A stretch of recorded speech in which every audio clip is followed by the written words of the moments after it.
કેમ છો બધા? જય શ્રી કૃષ્ણ. તમારા હાથમાં શું છે ખબર છે? શું છે? હા, તમે દેશી ભાષામાં કરમિયા કહો ને, એની ગોળી છે. એલ્બેન્ડાઝોલ કહેવાય. એને શું કહેવાય? હા, કોની પાસે કૃમિઓ હોય ને, એ જીવરસ કૃમિના હોય, એ કૃમિને નાશ કરવાનું કામ કરે. કૃમિનાશક ગોળી વર્ષમાં 2 વાર, ફેબ્રુઆરી મહિનો અને ઓગસ્ટ મહિનામાં વર્ષમાં 2 વખત આપવામાં આવે.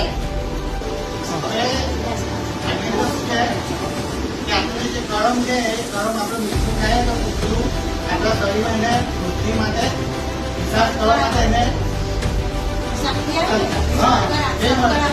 જોડે ફરક થાય એમાંથી જે લોહી બને એ લોહી કરમી આપણું થાય છે એટલે આપણા શરીર ફીકું પડી જાય, આગ લાગે, હથેળી જાય કે વ્હાઈટ ભાગ થઈ જાય. કેમ કે આપણા શરીરમાં જે લોહી લો ને એ લોહીનું પ્રમાણ એ વધારે છે.